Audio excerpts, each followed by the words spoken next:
Apakah sama Muhammadiyah dengan Salafi atau justru berbeda? Poin-poin penting Bapak Ibu sekalian yang berbahagia yang ditanyakan mereka kepada kami. Pertama, mereka sampaikan begini. Sebagian kalangan, Muhammadiyah itu tidak jelas dan tak tegas. Di mana letak tak jelas tak tegasnya itu? Muhammadiyah banyak yang pindah ke Salafi gitu deh. Oh, ini pertanyaan. Ini ada abang orang Muhammadiyah. Betul Pak? Coba tanyakan. Apa kata mereka? Jamaah Muhammadiyah banyak pindah ke Salafi, Ustaz. Karena ke Salafi itu, karena Muhammadiyah itu tidak jelas. Makanya banyak pindah ke Salafi. Gitu. Salafi itu hitam-hitam, putih-putih. Gitu. Kata dia, ini tidak ada, nanti kita lihat. Ada persamaan, ada perbedaan. Kita harus adil. Adil. Kita harus adil. Kalau Bapak Ibu tengok, secara selintas atau sepintas, masalah persoalan ibadah Muhammadiyah memang agak nampak mirip dengan teman-teman Salafi. Tetapi Muhammadiyah dengan Salafi punya perbedaan yang fundamental, sangat-sangat jauh. Itu pertanyaan ketiga. Pernyataan keempat, mengapa Muhammadiyah tidak bermazhab? Memang Muhammadiyah menerima modernisasi atau kemoderenan, lebih tepatnya wasatiyah. Sementara teman-teman Salafi tak mau terima perbedaan antara Muhammadiyah dengan teman-teman Salafi agar tidak memukul rata. Ini orang tidak pakai kunut nih, asam. Ini dah jelas Salafi nih. Ada hal yang begitu sensitif yang ingin kita coba bahas bersama. Tetapi Bapak Ibu sekalian yang berbahagia, ada hal yang harus kita pahami dari persoalan-persoalan yang begitu cukup sensitif terkait perbedaan Muhammadiyah dan teman-teman Salafi. Ini teman-teman Salafi nggak ada ini. Ini kalau ada teman Salafi enak. Ini ada Bang Muhammadiyah. Sesama orang KMF Muhammadiyah. Kita orang Muhammadiyah. Jadi Bapak Ibu sekalian yang berbahagia, beberapa pekan yang lalu banyak pertanyaan terkait Muhammadiyah ini atau keberadaan Muhammadiyah ini. Apakah Muhammadiyah ini sama dengan teman-teman Salafi atau Wahabi? Tapi saya tak pakai kalimat Wahabi, saya pakai kalimatnya Salafi saja. Apakah sama Muhammadiyah dengan Salafi atau justru berbeda? Bapak Ibu sekalian yang berbahagia, pertanyaan ini saya rangkum, paling tidak ada 8 pertanyaan yang disampaikan kepada kami sebagai orang Muhammadiyah. Jadi hari ini saya deklarasi kalau saya adalah orang Muhammadiyah. Jadi ada poin-poin penting Bapak Ibu sekalian yang berbahagia yang ditanyakan mereka kepada kami. Pertama, mereka sampaikan begini. Sebagian kalangan, Muhammadiyah itu tidak jelas dan tak tegas. Di mana letak tak jelas tak tegasnya itu? Ketika mereka melihat Muhammadiyah ini adalah kelompok yang intoleran pada waktu-waktu tertentu. Ketika pemerintah awal Ramadannya berbeda dengan Muhammadiyah, dianggaplah Muhammadiyah ini menyeleweng daripada aturan pemerintah. Tapi tidak dilihat dari sisi yang lain. Ketika Muhammadiyah punya peran. Jadi dalam Muhammadiyah itu ada pembahasan khusus dalam al-Islam dan kemuhammadiyahan. Salah satunya gerakan sosial. Muhammadiyah itu dalam peran politik, sangat. Jangan dikira Muhammadiyah tidak berpolitik. Muhammadiyah berpolitik tapi tidak berpolitik praktis. Tapi sebagian di antara mereka mesti banyak yang datang dan mencari suara ke Muhammadiyah. Itu pasti. Dan kita sampaikan itu. Jadi kalau mereka berbicara mengatakan bahwa Muhammadiyah itu tidak jelas dan tidak tegas. Hanya karena persoalan Muhammadiyah dalam urusan melihat hilal itu berbeda dengan kelompok yang lain atau pemerintah, itu tidak bisa dijadikan standar ketidakjelasan Muhammadiyah. Satu. Pertanyaan kedua, apa kata mereka? Muhammadiyah itu abu-abu, kata dia. Salafi tidak, NU tidak, kata dia. Saya bilang, justru keabu-abuan itu yang perlu kita jadikan lebih terang. Masih mending abu-abu, karena masih ada warna yang abu-abu. Coba kalau tidak abu-abu, tidak warna merah, tidak warna hitam, itu lebih parah. Hanya saja Bapak Ibu sekalian yang berbahagia, Muhammadiyah ini adalah organisasi yang lebih dulu berdiri daripada NU, termasuk Salafi itu sendiri. Secara formal, Muhammadiyah itu berdiri 1912. Indonesia belum merdeka, Pak. Kenapa NU berdiri? Itu setelah Kiai Haji Ahmad Dahlan meninggal. Bukan tanpa sebab. Kiai Haji Hasyim Asy'ari mendirikan Nahdlatul Ulama 1926. Sama berdirinya dengan Pondok Pesantren Darussalam Gontor 1926. Sebelum itu sudah berdiri 1912 Muhammadiyah. Berapa lama jaraknya? Dan bukan tanpa alasan. Kenapa Kiai Haji Hasyim Asy'ari mendirikan Nahdlatul Ulama, gerakan ini? Awalnya dia tak mau mendirikan karena sudah ada Muhammadiyah. Setelah meninggal 1923, ada yang mengatakan 1925, Kiai Haji Ahmad Dahlan, barulah kemudian Kiai Haji Hasyim Asy'ari mendirikan Nahdlatul Ulama. Jadi kalau dikatakan Muhammadiyah ini gerakan abu-abu 1912, Indonesia belum merdeka. Itu Muhammadiyah sudah ada.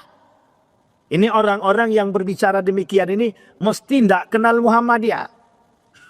Jadi patokan gerakan itu dianggap patokan gerakan keagamaan secara murni.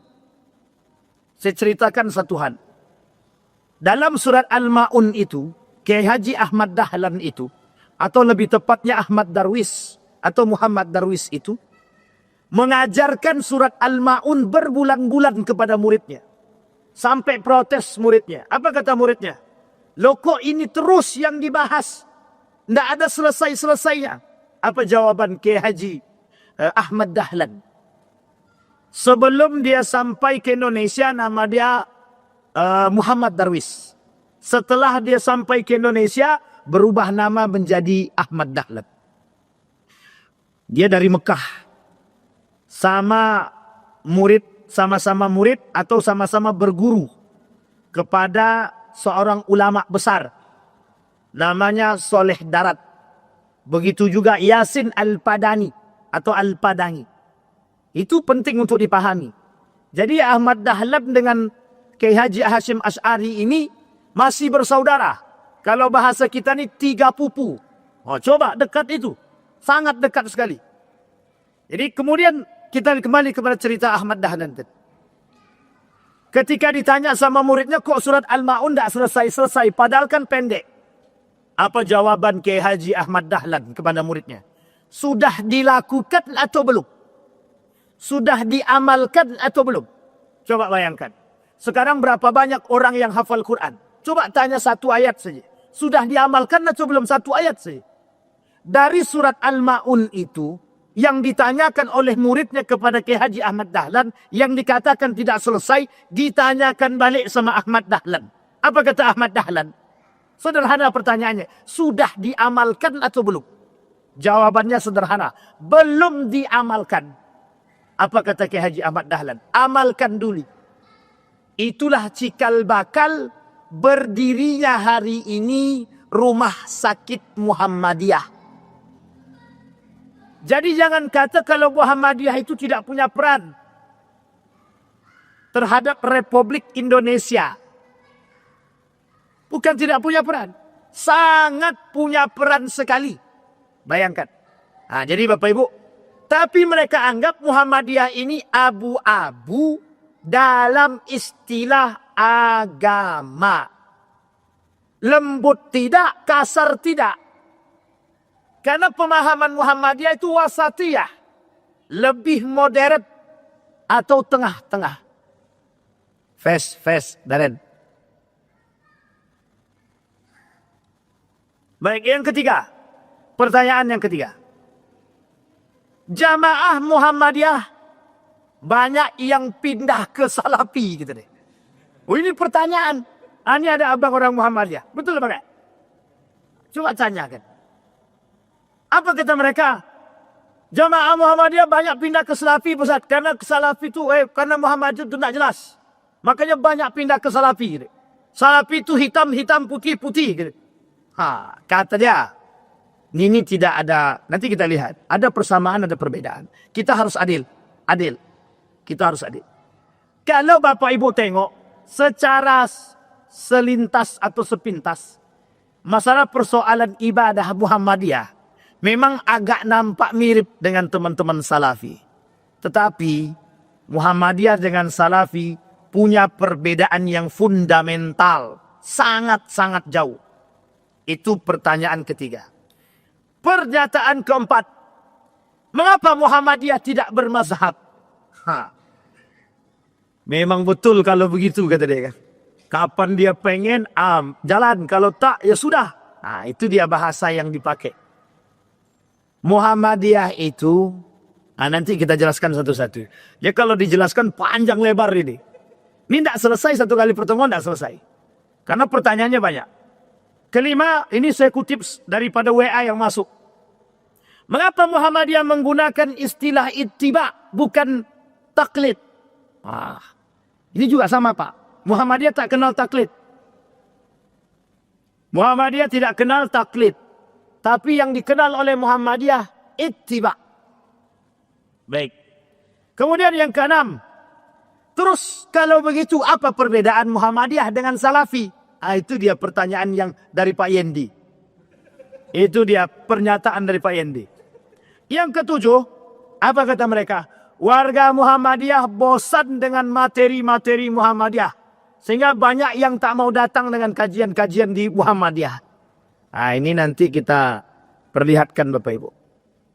Ada fenomena yang sangat unik itu Bapak Ibu. Di Indragiri Hilir. Itu ada Masjid Muhammadiyah di Tembilahan itu. Itu kalau, ini unik. Jadi ketika sholat 5 waktu, itu yang sholat itu satu sop tak sampai. Tapi kalau Muhammadiyah lebaran duluan, itu sampai lantai dasar pun nggak cukup. Itu Pak, jadi sebenarnya relawan Muhammadiyah itu banyak. Kami pernah jadi imam, jadi khatib Idul Fitri, Idul Adha di Perawak. Orang Muhammadiyah itu kalau kita hitung sedikit, setengah masjid baru itu tak sampai. Masjid Taqwa itu, tak sampai. Pas khutbah Idul Adha, pas acara Idul Adha, itu Muhammadiyah duluan. Itu sampai ke jalan jamaah itu. Parkir itu tidak tahu di mana itu. Saking banyaknya. Pertanyaannya kok muncul. Loh, kok makin banyak peserta Muhammadiyah? Coba Bapak Ibu bayangkan. Artinya, sebenarnya banyak pengikut Muhammadiyah yang tak tertulis secara kartu identitas Muhammadiyah. Jadi kartu anggota Muhammadiyah. Tapi banyak pengikutnya. Lebaran duluan mau. Puasa duluan nggak mau dia. Jadi kalau bisa semakin sedikit dan semakin cepat. Kalau bisa 27 itu. Cuman nggak bisa kan. Tapi kita lihat. Kemudian yang terakhir ada 8 pertanyaan. Banyak beranggapan bahwa Muhammadiyah itu firqah mengajarkan kesesatan. Ini yang dikatakan oleh orang Salafi yang ada di Kampar itu. NU firqah dhalah kata dia. Muhammadiyah firqah dhalah kata. Bapak Ibu, kita harus fair. Kami di sini bukan ingin menjelekkan satu dan yang lain. Tidak, kita harus fair. Kami ingin menyampaikan kepada Bapak Ibu semua. Biar masyarakat juga tahu siapa Muhammadiyah dan bagaimana. Kita ambil contoh, mohon maaf. Di Riau ini, itu termasuk orang memandang Muhammadiyah itu sedikit sensitif. Di sore itu Muhammadiyah nggak bisa masuk. Hanya segelintir pengikutnya. Kalau ada orang, wah ini orang Muhammadiyah nih, nggak sejalan dengan kami. Coba bayangkan. Itu orang-orang yang nggak paham sejarah. Orang-orang yang tidak paham dengan siapa sebenarnya, atau bagaimana sebenarnya, atau apa sebenarnya Muhammadiyah. Hari ini kita mau akui Bapak Ibu, biar Bapak Ibu semua tahu. Yang paling konsisten hari ini, kelompok dan organisasi yang masih dianggap paling konsisten menjaga Muhammadiyah. Boleh cek firqah-firqah yang lain atau organisasi yang lain.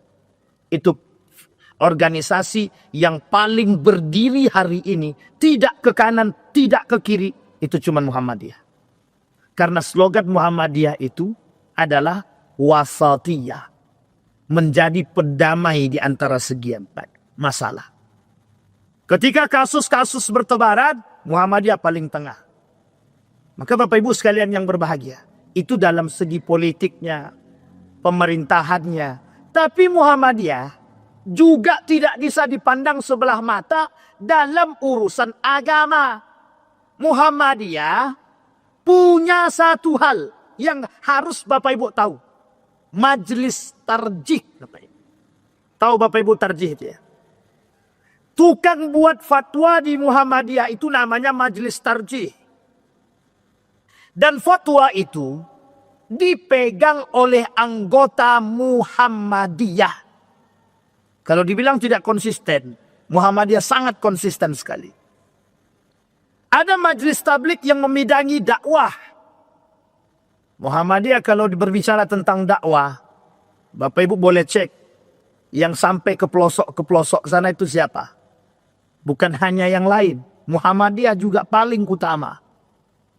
Bahkan lembaga amil zakat Muhammadiyah itu, Lazismu, pernah menggelontorkan dana untuk memberikan bantuan kepada para da'i-da'i ke berbagai macam daerah-daerah terpencil. Sampai dari Sabang sampai Merauke. Jadi kalau kita berbicara tentang Muhammadiyah, tidak bisa kita berbicara sedikit, Pak. Muhammadiyah punya banyak gerakan. Kembalikan kepada namanya dulu. Apa sih sebenarnya Muhammadiyah itu? Pengikut ajaran baginda Nabi Muhammad SAW. Ini bukan pengikut Muhammad Ridwan. Bukan pengikut Muhammad Darwis. Bukan pengikut Muhammad yang lain. Muhammadiyah slogannya mengikuti ajaran baginda Nabi Muhammad SAW. Dan ingat, gerakan Muhammadiyah ini puritanisme, pemurnian akidah. Termasuk salah satu organisasi yang menolak TBC, tahayul, bid'ah, khurafat. Yang ketika itu banyak tersebar. Jadi kalau mohon maaf, teman-teman Salafi hari ini berbicara TBC, Muhammadiyah 1912 sudah berbicara. Sebelum dibentuknya Muhammadiyah sudah berbicara ke Haji Ahmad Dahlan, pemurnian akidah. Jangan salah Bapak Ibu. Dalam selentingan di Padang, ketika Imam Bonjol datang, Imam Bonjol itu peletak batu pertama pemurnian akidah yang ada di Padang, Sumatera Barat. Jangan salah itu. Makanya mohon maaf, kenapa di Sumatera Barat itu rata-rata orangnya Muhammadiyah. Rata-rata itu. Bukan tanpa sebab. Buya Hamka di situ. Dan banyak orang-orang pembesar-pembesar Muhammadiyah yang lahir dari sana. Oh, berarti Muhammadiyah ini orang punya orang Sumatera Barat. Tidak. Muhammadiyah ini tempatnya ada di Kauman, Yogyakarta, tempat lahirnya di situ, Pak. Kauman, Yogyakarta. Tak jauh dari rumah sakit Muhammadiyah yang pertama. RSPKU, rumah sakit Muhammadiyah. Itu tak jauh dari tempat gang masuk ke Kauman itu. Di situ ada sekolah madrasah Muhammadiyah namanya Muallimin dan Muallimat. Termasuk madrasah yang pertama dulu yang berbasis keislaman. Salah satu pimpinan Gontor itu, pendiri Gontor, Trimurti, itu belajar ke Muhammadiyah. Salah satu di antaranya. Jangan salah Pak, Muhammadiyah 1900. Jadi kalau berbicara tentang Muhammadiyah, kita bisa katakan valid. Nah sekarang kita lihat Bapak Ibu. Saya tidak mau sampaikan secara mutlak langsung itu kita sampaikan perbedaan Muhammadiyah dengan Salafi. Kita lihat dulu persamaannya. Teman-teman Salafi dengan Muhammadiyah itu punya kesamaan. Hanya saja Bapak Ibu harus dipahami. Salafi ini dah baik kaitannya nih. Salafi ini Bapak Ibu, itu sesama mereka berantem itu. Dia ada kelompok-kelompok tertentu. Kita ambil kelompok yang paling lurus. Arti paling lurus di sini, yang tidak mengkafirkan orang, tidak membid'ahkan orang, tidak mengharamkan jasad orang. Kita ambil yang paling sangat-sangat cukup lembut. Ada. Mereka baik. Dan mereka bersahabat dengan kita. Tapi bagi mereka, yang salah-salah, yang betul-betul. Hitam-hitam, putih-putih. Salah satu persamaan antara Muhammadiyah dengan Salafi itu Bapak Ibu, menolak yang disebut dengan hadis dhaif dan palsu. Itu sama. Jadi, di Muhammadiyah itu menolak hadis palsu dan lemah. Apa tak lagi di Salafi. Teman-teman Salafi sangat menolak. Tapi di teman-teman Nahdlatul Ulama tidak. Karena sebagian mengatakan bahwa beramal dengan hadis dhaif itu sunnah. Itu yang disampaikan Kiai Haji Idrus Romli dalam podcastnya. Nah, kan begitu. Tapi dalam pembahasan para ulama terdahulu itu disampaikan. Imam As-Suyuti itu mengatakan, Ibnu Hajar Al-Asqalani mengatakan sama, bahwa beramal dengan hadis dhaif itu atau mengambil pahala keberkahan atau mengambil faidah dari hadis-hadis yang dhaif itu tidak dipermasalahkan. Dan banyak turunnya kapan waktu kita bahas Pak. Itu masalah sensitif. Karena biar orang itu terbuka juga. Yang pertama, persamaan Muhammadiyah dengan Muhammadiyah dengan Salafi. Salafi ini gerakan yang baru muncul pada masa kerajaan Saud. Dan ada kerjasamanya. Saya tak bahas sejarahnya. Kalau bahas sejarahnya dah habis. Kita bahas di Mukminin kemarin. Kalau dibahas itu lagi panjang. Artinya ada dua kelompok. Satu yang garis lurus, satu yang menyesatkan. Itu ada. Satu yang buatan Inggris, satu lagi yang asli mujtahid. Oleh para sebagian ulama begitu. Sehingga memandangnya harus, kita memandang Salafi ini juga harus objektif. Ada yang bermazhabkan Imam Ahmad ibn Hanbal, ada yang tidak bermazhabkan sama sekali. Jangan salah Bapak Ibu. Di Saudi itu pernah disampaikan salah satu asisten daripada Abdurrahman Sudais. Apa kata asistennya? Di Saudi ini no mazhab, kata dia. Oh, jangan coba-coba Pak. Itu kata mereka, no mazhab di Saudi ini. Tapi sebagian kalangan ada yang betul-betul bermazhabkan Imam Ahmad ibn Hanbal. Dan itu salah, kata salah. Tak salah. Siapapun berhak berpegang teguh kepada mazhab apapun. Wong kita yang teman-teman yang mengatakan bahwa kami berpegang teguh kepada mazhab Syafi'i. Wong istrinya juga nggak pakai cadar tuh. Artinya tidak murni Syafi'i secara utuh. Artinya siapapun boleh berpegang teguh. Asalkan berpegang teguh dengan mazhab itu punya ilmu. Bukan tidak punya ilmu. Kalau tidak punya ilmu, bertaklidlah kepada ulama. Itu dia dalam teman-teman Nahdlatul Ulama. Di Muhammadiyah, kami berittiba kepada Majlis Tarjih atau HPT. Himpunan Putusan Tarjih Muhammadiyah. Yang sudah dinyatakan dalam Muktamar Muhammadiyah dan disahkan. Jadi tidak sembarangan Pak. Ketika memfatwakan satu masalah, itu Muhammadiyah mendatangkan semua pakar. Pakar psikologi, ini ada terbaru. Hukum makanan di Jepang. Makanan asli Jepang. Dalam pandangan Muhammadiyah. Sebelum Muhammadiyah memfatwakan makanan asli Jepang itu, Muhammadiyah panggil orang asli Jepang. Yang tinggal di Jepang, dipanggil. Yang paham betul.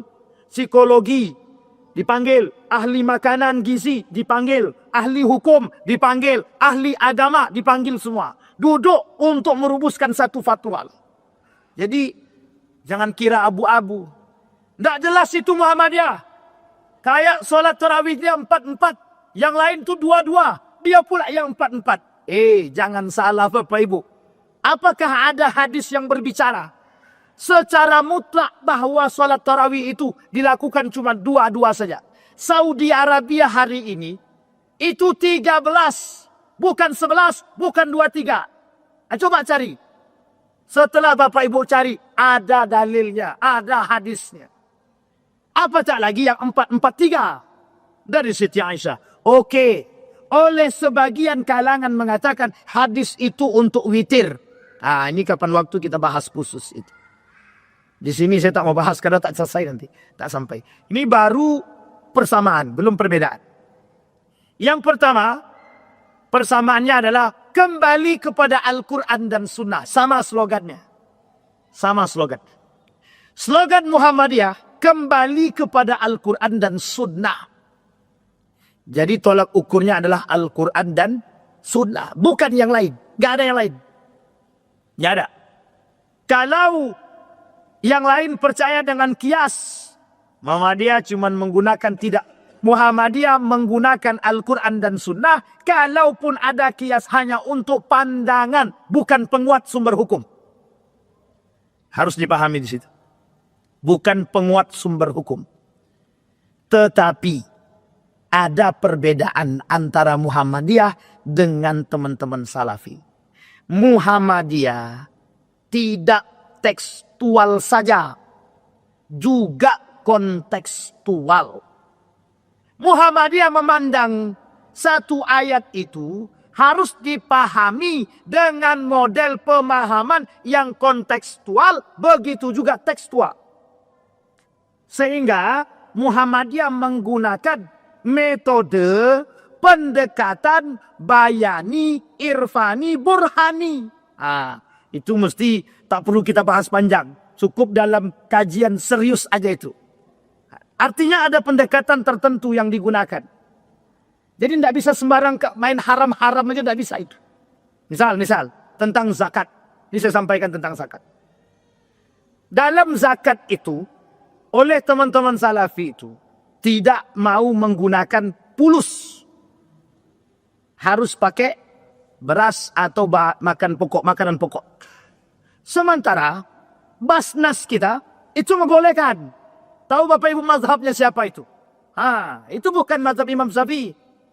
Kalau mazhab Imam Syafi'i 2,7. Makanya UAS mengambil 3. 2,7 sampai 3. Itu mazhab Imam Syafi'i. Standarnya. Di Muhammadiyah, mereka tidak seutuhnya menyalahkan dan masih bisa menerima ketika ada orang yang membayar dengan uang. Artinya lebih terbuka cara berfikirnya. Ini perbedaan. Saya tak jelaskan metodenya, karena penjelasan metode itu panjang. Baik, itu yang pertama. Sama-sama menjadikan slogannya kembali kepada Al-Quran dan Sunnah. Yang kedua, sama-sama tidak berhujjah kepada hadis dhaif dan palsu. Makanya doa Allahumma laka sumtu wa bika amantu itu tidak terpakai itu Pak. Tidak kepakai. Sama dengan ketika Allahu Akbar kabira. Muhammadiyah tak pakai itu. Muhammadiyah pakai hadis yang sahih. Pakainya Allahumma ba'id baini atau dengan hadis yang lain. Tapi Bapak Ibu, ada hadis yang lain yang berbicara tentang itu ada. Hanya saja memang tidak ada yang menggunakan inni wajjahtu. Ada yang menggunakan hadisnya hasan. Ada juga yang mengatakan hadisnya dhaif. Itu boleh dicek dalam bukunya, dalam hadis-hadis itu ada. Ada buku Ustaz Khair Khusairi yang sudah diringkas. Ada juga Syakir Jamaluddin yang sudah diringkas banyak. Dan itu boleh dilihat. Muhammadiyah menggunakan hadis yang sahih. Allahumma ba'id baini. Itu salah satu contohnya. Makanya berbuka puasa itu yang baik, yang benar bagaimana? Bismillahirrahmanirrahim. Setelah minum ataupun makan baru berdoa. Zahabat dhama wabtabatil uruq wattabatil ajru insyaallah, kata dia. Itu dia Pak. Tapi kan itu tidak menjadi persoalan Pak Ustaz. Dalam pandangan majlis ulama dan para ulama-ulama hadis, baik dari kalangan Timur Tengah maupun dari Mesir ataupun mana, itu boleh ditengok Bapak, boleh dilihat. Ternyata menggunakan hadis palsu dalam doa, itu sebagian ulama ada yang membolehkan. Kenapa alasannya begitu? Karena banyak orang berdoa yang tidak ada di dalam Al-Quran dan hadis. Ya Allah, kuatkanlah imanku. Mana hadisnya? Tidak ada. Ya Allah, tambahkanlah istriku. Mana dalilnya? Tidak ada. Maksudnya, dalam konteks bahasa yang seperti itu tidak ada. Oleh sebagian ulama, maka dibenarkan menggunakan hadis palsu dalam doa. Di dalam permasalahan ini Muhammadiyah berposisikan seperti ini. Kenapa menolak hadis lemah dan hadis palsu sebagai hujjah? Ulama sudah menyampaikan. Hadis yang dhaif dan hadis yang dhaif banget, lemah banget dan palsu itu tidak boleh digunakan pada 5 hal. 3 di antaranya. 1, tidak boleh dalam urusan berhujah dalam urusan akidah. Yang kedua, tidak boleh dipakai dalam urusan argumentasi. Yang ketiga, tidak boleh berurusan dengan halal haram. Dan masih ada 2 yang lagi, saya lupa itu. Nanti kita jelaskan kembali.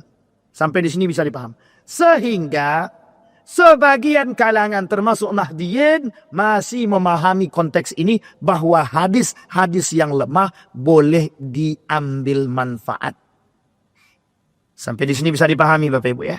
Tapi di dalam Muhammadiyah dan Salafi tidak mau berhujjah dengan hadis dhaif ataupun palsu. Alasannya adalah tidak kuat.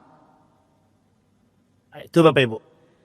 Sampai di sini bisa dipahami. Tapi Muhammadiyah dalam persoalan hadis dhaif dengan palsu dan dalam persoalan hadis dhaif masih bisa bertoleransi untuk tidak mengatakan kepada pelaku-pelaku hadis dhaif itu bid'ah.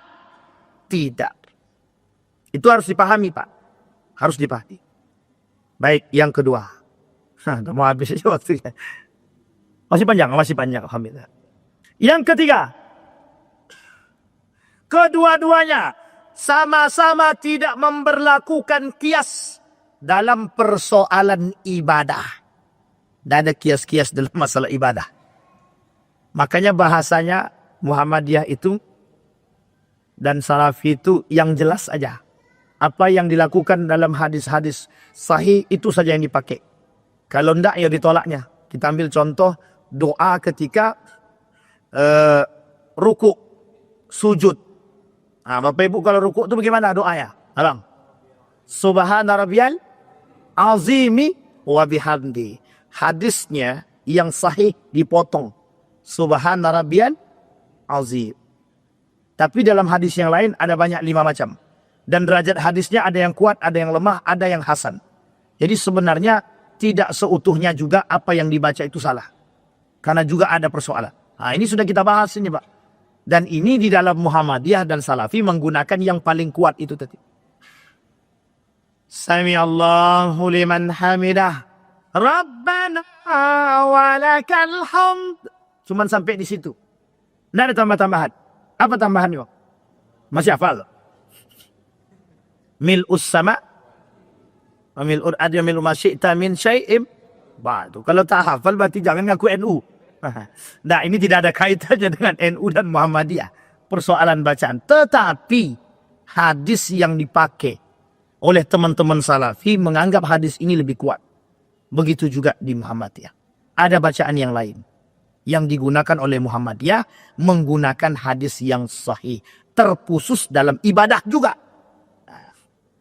Bertoleransi persoalan muamalah itu lain belakangan. Tapi Bapak Ibu sekalian yang berbahagia, perlu kita pahami bahwa alasan mereka menggunakan kenapa hadisnya yang dipilih hadis-hadis sahih, cari selamat. Sampai di sini bisa dipahami? Pokoknya cari aman. Nah, itu dia. Kalau yang satunya lagi, bukan masalah cari aman. Kan masih ada celah. Kenapa kita tak ambil celah tersebut? Salah kata salah juga. Tak salah juga. Hanya saja berani mengambil itu berarti berani mengambil resiko. Tapi kalau orang yang mengambil udah pokoknya kami hadis sahih saja. Jadi sudah mencari aman duluan. takut terjerumus dalam, mohon maaf, jika hadis tersebut palsu ataupun dhaif ataupun dhaif jiddan, lemah banget. Baik, sama-sama tidak memberlakukan kias dalam persoalan ibadah. Keberapa lagi? 1, 2, 3. Keempat, kedua-duanya sama-sama memiliki semangat purifikasi. Apa bahasa purifikasi itu? Puritanisme, pemurnian akidah. Pokoknya TBC tidak ada namanya toleransi. Syirik. Yang datang ke dukun syirik. Dah itu mutlak syiriknya kan? Sama. Tidak ada tawasulat. Oh iya jelas. Kecuali bertawasul dengan amal soleh. Kan begitu. Nah, ini penting juga untuk dipahami ini. Tidak ada ziarah kubur dalam baca Yasin segala macam. Nah, tapi ini penting untuk dipahami. Sehingga Bapak Ibu dalam persoalan seperti ini itu menjadi pos sendiri bagi Muhammadiyah dan Salafi. Dalam hal ini ada kesamaan. Muhammadiyah tidak ada berlebihan dalam persoalan kuburan. Tapi Muhammadiyah tidak pernah panggil mereka tuh ahlul kuburiyun. Ya, orang-orang yang suka ke kubur itu, Muhammadiyah tidak pernah panggil ahlul kuburiyun, tidak pernah. Menghargai dan menghormati sikap setiap orang. Itu Muhammadiyah. Muhammadiyah sekalipun berbeda dengan pandangan Muhammadiyah, Muhammadiyah tidak pernah menggunakan kalimat yang kasar atau kekerasan. Itu tidak pernah. Itu harus dipahami, Pak. Oh kafir, tidak pernah. Muhammadiyah boleh cek, tidak pernah. Oh ini bukan saudara kami, tidak pernah. Bahkan masjid-masjid Muhammadiyah aja mau disikat sekarang. Jadi kita harus berjuang, kami harus berjuang untuk mengembalikan itu. Apa maksudnya purifikasi di sini? Dulu banyak yang, mohon maaf, bahasa lainnya itu apa ya? Dalam bahasa gaulnya itu saya lupa. Tapi yang jelas masuk Islam tapi tetap sesajenan. Islam kejawen, bukan hanya Islam pilihan. Apa namanya itu ya, bahasa gaulnya itu, dalam bahasa akademiknya itu. Nah, mesti lupa lah. Artinya Islam masuk dia. Tapi menyembah patung, bukan menyembah patung, sesajenan masih. Dulu banyak begitu. Orang Jawa masuk Islam, tapi tak sholat. Nah, inilah dulu menjadi alasan kepada oleh Kiai Haji Ahmad Dahlan untuk merubah. Salah satu yang kami temukan ketika di Madinah itu, bertemu dengan salah seorang aktivis. Dan dia mahasiswa Universitas Islam Madinah. Ternyata murid daripada Wali Songo, terkhusus Sunan Kalijaga, itu pernah bertanya kepada Sunan Kalijaga, apakah Islam yang benar itu mengajarkan seperti ini? Seperti ini tuh bisa kita persoalkan begini. Sunan Kalijaga kan suka maling rumah orang kaya. Dan itu kemudian dibagi ke orang miskin. Itu dilakukan. Diproteslah sama muridnya. Nah, itu salah satunya. Salah satu di antara kegiatan yang dilakukan oleh Sunan Kalijaga. Apa jawaban Sunan Kalijaga? Kelak akan datang kelompok yang akan memurnikan, membenarkan yang salah. Bisa jadi Muhammadiyah salah satu di antara yang dikatakan. Dan kelompok-kelompok yang lain. Sampai di sini bisa dipahami, Pak.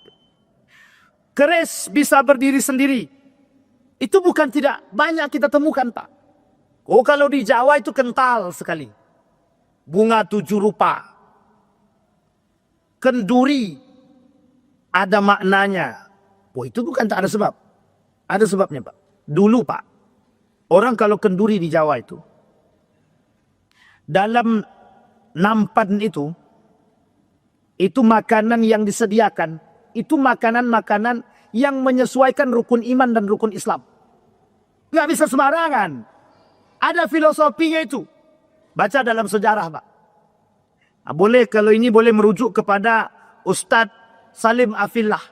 Cukup kuat dalam mengkaji sejarah tanah Jawa. Itu salah satu yang kami temukan waktu itu. Mohon maaf Pak Ustadz, kata dia. Ini makanan yang kami buat ini dari nenek moyang kami. Itu ada maknanya. Jadi tidak bisa, Pak. kalau kita makan itu yang kering dengan yang kering. Tidak bisa. Yang kering harus dengan yang basah. Dan itu ternyata ada makna. Dan makna itu mereka masukkan dalam rukun iman dan rukun Islam. Coba bayangkan. Nah, jadi ini sejarah. Nah, ini Sayyidul Amin juga cukup lumayan untuk memahami itu. Baik, kita kembalikan kepada perbedaan tadi. Persamaan. Sama-sama memiliki semangat purifikasi. Nah, ini yang harus dipahami dulu dari teman-teman Muhammadiyah. Secara ibadah, Muhammadiyah tidak tahlilan. Sama, Pak. Salafi juga tidak tahlilan, Pak. Muhammadiyah tidak ada namanya kenduri. 3 hari, 7 hari, 1000 hari, tak ada. Yasinan malam Jumat, tak ada. Sama, Pak. Mereka juga nggak ada. Kemudian Maulid Nabi, tidak ada. Di Muhammadiyah ada sedikit perbedaan dari zaman dahulu dengan sekarang. Profesor Dr. Haji Yunahar Ilyas mengatakan memahami makna Maulid Nabi bukan dimaknai dengan makna hukum syariat, tapi lebih kepada budaya. Salah satu perbedaannya adalah Muhammadiyah masih menerima budaya yang sejalan dengan agama dan syariat Islam. Itu penting untuk dipahami. Di sini perbedaannya, Pak. Baik, sampai di sini bisa dipahami ya Bapak Ibu ya. Jadi ini dari segi persamaan. Sekarang Bapak Ibu, di antara atau di balik daripada persamaan mesti juga ada perbedaan. Mau kita sampaikan langsung perbedaan atau kita tutup? Sudah selesai waktu dah Pak. Pertama saja untuk pemancing. Sekarang Bapak Ibu sekalian yang berbahagia. Apa perbedaan antara Muhammadiyah dengan Salafi? Kita lihat. Panjang nih Bapak Ibu. Muhammadiyah menerima modernisasi atau kemoderenan, lebih tepatnya wasatiyah. Sementara teman-teman Salafi tak mau terima. Artinya mereka teman-teman Salafi tidak mau menerima modernisasi. Kemoderenan ini mereka tidak terima. Sementara Muhammadiyah itu menerima perkembangan zaman secara modern. Kenapa? Karena dalam pandangan Muhammadiyah, modern ini, perkembangan zaman ini tidak bisa ditolak. Artinya, pada satu sisi, dalam persoalan muamalah, Muhammadiyah membuka diri untuk kembali mengkaji. Sehingga muncul hukum-hukum yang baru yang berdasarkan hasil putusan tarjih Muhammadiyah yang memang layak dikeluarkan dan diikuti oleh anggota Muhammadiyah. Kita ambil contoh. Muhammadiyah itu kalau melihat hilal menggunakan apa? Hisab. Betul ya? Hisab. Tapi kemarin Muhammadiyah agak sedikit lebih modern. Menggunakan hisab dan imkanur ru'yah.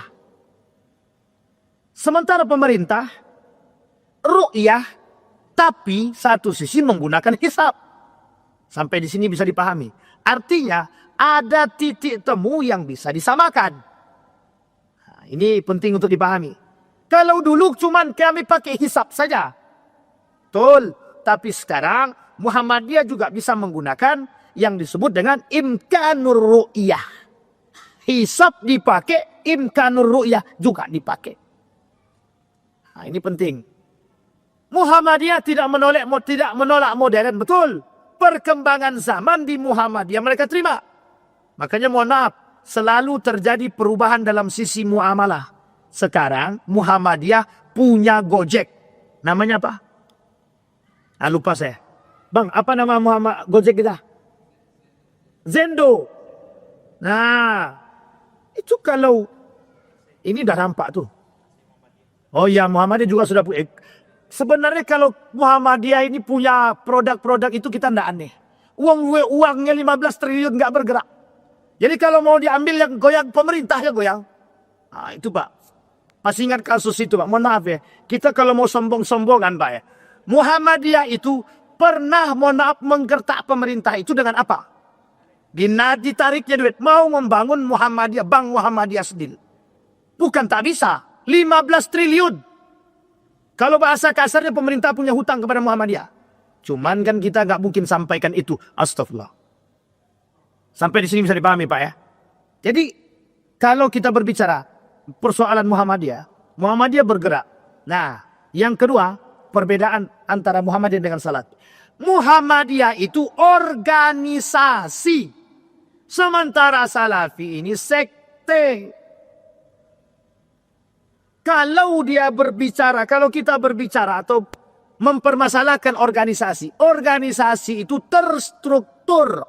Ada ketuanya, ada sekretarisnya, ada bendaharanya. Salafi tak ada. Siapa ketua Salafi sekarang?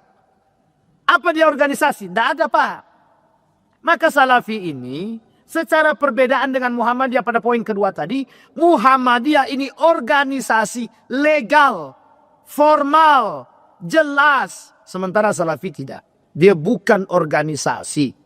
Bukan tidak jelas juga. Bukan organisasi tapi sekte. Maka tidak ada Pak. Teman-teman Salafi kan tidak ada tuh. Siapa ketua Salafinya tidak ada. Iya memang tidak ada. Kecuali kalau mereka bangun yayasan. Itu lain cerita. Nah, sampai di sini bisa dipahami Bapak Ibu. Kita masuk 2 poin saja dulu. Kapan waktu kalau kita ketemu lagi. Kita sampaikan. Insya Allah ini bahan mau kita sampaikan juga kepada khusus masyarakat Muhammadiyah juga. Lain waktu insya Allah. Tapi kenapa saya sampaikan juga di tengah masyarakat yang lain. Biar juga bisa melihat Muhammadiyah. Perbedaan antara Muhammadiyah dengan teman-teman Salafi. Agar tidak memukul rata. Ini orang tidak pakai kunut nih. Asam. Ini udah jelas Salafi nih. Atau udah jelas nih ini. Jadi tertutupi sudah. Cuman Bapak Ibu sekalian yang berbahagia, yang perlu kita tekankan, perbedaan yang kita sampaikan bukan mengkerdilkan siapapun, tapi untuk membuka pola pikir kita agar kita ini sehat dan bisa menerima perbedaan tersebut. Saya kira itu saja, mudah-mudahan bermanfaat bagi kita semua. Fa'tabiru ya ulil absar la'allakum tuflihun. Assalamualaikum warahmatullahi wabarakatuh.